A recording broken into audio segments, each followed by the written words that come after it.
नमस्कार दोस्तों, कैसे हो? क्या हाल चाल? अब हम लोग पार्ट 2 देखते हैं, पॉलिटिका संघ एवं इसके राज्य क्षेत्र। पार्ट 1 हम लोग करा चुके हैं, तो बिना टाइम वेस्ट किए चलिए पार्ट 1 शुरू करते हैं। Sorry, part 2। ओके। तो दोस्तों, हम लोगों ने पार्ट 1 में देखा था कि कैसे अलग अलग 1 से लेकर 4 तक अनुच्छेद। 1 मिनट, कलर चेंज करने दीजिए। हाँ, तो 1 से लेकर 4 तक हम लोग चारों अनुच्छेद को डिटेल में डील किया था। और हम इस लेक्चर में भाषा के आधार पर राज्यों का जो पुनर्गठन हुआ था, उनमें से क्या-क्या कह सकते हैं कि क्या-क्या घटनाएँ हुए और कौन-कौन सा आयोग और समिति का निर्माण किया गया था, उन्हें देखने का प्रयास करेंगे। दोस्तों, इस स्थिति में हम लोग धर आयोग और तमाम जेबीवी कमेटी और जो कानून थे उनको देखने का प्रयास करेंगे। सर्वप्रथम हम लोग भाषा के आधार पर जो धर आयोग आया था उसको देखते हैं। धर आयोग का जो गठन किया गया था 1900 जून 1948 को किया गया था और इसका जो अध्यक्ष था एस के धर था। एस के धर था और रिपोर्ट इसने जो पेश की, इसको एक जिम्मेवारी सौंपी गई थी कि आप भाषा के एक रिपोर्ट बनाइए जिसके आधार पर राज्यों का पुनर्गठन हो। तो इन्होंने अपना रिपोर्ट में 1948 को पेश कर दिया, दिसंबर 1948। उन्होंने इस रिपोर्ट के तहत ये सिफारिशें रखी कि राज्यों का पुनर्गठन भाषा के आधार पर ना हो, भाषा के आधार पर ना हो। और दूसरा इन्होंने कहा तो फिर किस आधार पर हो? भौगोलिक क्षेत्र के आधार पर हो और वित्तीय स्थिति के आधार पर हो। ठीक है, लेकिन इसका जो रिपोर्ट है इसका कट्टर विरोध हुआ। तो ये रिपोर्ट कहीं ना कहीं ये जो आयोग था कहीं ना कहीं ये प्रभावशाली प्रतीत नहीं होता है।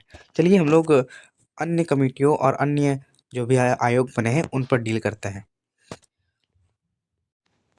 देखिए, तो धर आयोग के असफल होने के बाद या उसका जब विरोध हुआ तो सेम उसी के समय ना और एक रिपोर्ट बनती है। जैसे दिसंबर 1948 हमने उसमें देखा था, इसमें भी जेबीवी कमेटी 1948 को बनती है। जैसे मतलब था जवाहरलाल नेहरू, और भी से मतलब था सर वल्लभ भाई पटेल यानी सरदार वल्लभ भाई पटेल, और पी से मतलब था पट्टाभी सितार मैया। ठीक है, और इन्होंने जब अपना रिपोर्ट पेश किया 1 अप्रैल 1949 को, इन्होंने भी वही सिफारिशें रखी जो सिफारिशें हम लोगों ने जो धर आयोग को देखा उन्होंने रखा था। यानी इन्होंने वही सिफारिशें रखी जो धर आयोग ने रखी थी। चलिए हम लोग नेक्स्ट अब देखते हैं कि अब मैं अब आपको एक आगे की जो कहानी है उसको बता दूं कि एक बार एक घटना होती है। भाषा के आधार पर राज्य की मांग होती है। तो इसमें जो एक हमारे, हाँ इसको हम लोग आएंगे। ठीक है, पौटती श्री रामलू, ठीक है, उन्होंने आमरण अनशन कर दी, यानी फूड जो स्ट्राइक कर दी। उन्होंने उनका 56 दिन में मौत हो जाता है, यानी कि मृत्यु हो जाता है। तो 56 दिन के लिए भूख हड़ताल रखी थी, ठीक है, और उनका फिर मृत्यु हो जाता है, जिसके कारण सरकार जो है दबाव में आ गई। जो उस समय नेहरू सरकार थी, तो उनको इस स्थिति को मानना पड़ा और 2 अक्टूबर 1956 को पहला जो कह सकते हैं आंध्र प्रदेश भाषा के आधार पर राज्य बन गया। चलिए हम लोग देखते हैं। राज्य पुनर्गठन आयोग बनाया जाता है जिसका दूसरा नाम था डॉक्टर फजल अली आयोग। क्यों इसका ऐसा नाम पड़ा? क्योंकि इसके जो अध्यक्ष थे डॉक्टर फजल अली ही थे। इसमें 2 अन्य सदस्य भी थे, जैसे के एम पनिक्कर। हाँ, के एम पनिक्कर, पनिक्कर का स्पेलिंग थोड़ा सही कर ले। ठीक है, के एम पनिक्कर और एच एन कुंजरू। ठीक है, एच एन कुंजरू। तो ये 2 सदस्य थे किसमें? राज्य पुनर्गठन आयोग में। इसका अन्य नाम था डॉक्टर फजल अली आयोग और इसका अध्यक्ष डॉक्टर फजल अली। फिर इसके सदस्य 2 थे, के एम पनिक्कर और एच एन कुंजरू, और इन्होंने अपनी रिपोर्ट 1955 को पेश की। ठीक है, और एक बात याद रखिए कि राज्य पुनर्गठन आयोग बनता है 1956 को, जिसके तहत 2 मांगे रखेगी। एक मांगे तो 16 राज्य और 9 केंद्र शासित प्रदेश हो। लेकिन इतने सिफारिशें रखी गई थी, लेकिन वास्तव में बना कितना? 14 राज्य और 6 केंद्र शासित प्रदेश। अब देखिए भाषा के आधार पर जो राज्य की मांग होती है, जैसे हम लोग पहले ही डिस्कस किए हैं थोड़ा, तो भाषा के आधार पर राज्य की मांग जो की गई वो पॉटिटी श्री रामुलु के द्वारा की गई और इन्होंने आमरण अनशन कर दी। अनशन जो होती है फूड स्ट्राइक, वो कर दिया 56 दिनों के लिए और इनका मृत्यु हो जाती है इस भूख हड़ताल के कारण। तो भाषा के आधार पर जो सरकार, जो नेहरू सरकार थी उस समय, उन पर दबाव बना और उन्हें भाषा के आधार पर राज्य का मान्यता देनी ही पड़ी। जैसे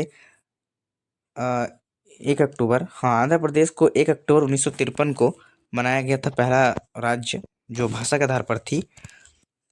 और शायद ये 2 अक्टूबर, दोस्तों एक बार देख लेंगे, ठीक है।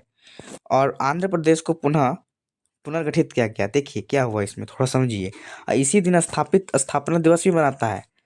अभी इसमें बहुत ज़्यादा कन्फ्यूजन उत्पन्न होती है कि भाषा के आधार पर पहला राज्य आंध्र प्रदेश बना और ये ना 1 अक्टूबर के जगह अपना स्थापना दिवस बनाने के ये बनाता है अपना स्थापना दिवस 1 नवंबर को। ऐसा क्यों? इसीलिए भले ही भाषा के आधार पर 1 अक्टूबर या 2 अक्टूबर है, देख लेंगे, 1953 को राज्य मान्यता मिली। भाषा के आधार पर पहला राज्य था, लेकिन फिर भी इसका जो आंध्र प्रदेश अपना स्थापना दिवस मनाता है 1 नवंबर को, इसीलिए क्योंकि जब राज्य का पुनर्गठन हो रहा था तो राज्य पुनर्गठन जो हम लोग अधिनियम देख के आए थे, कहाँ गया, 1 मिनट,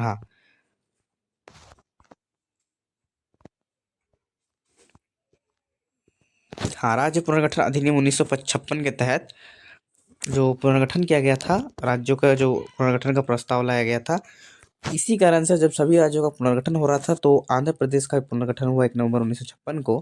और इसी दिन ये आंध्र प्रदेश अपना स्थापना दिवस 1 नवंबर को बनाता है, ना कि 1 अक्टूबर को।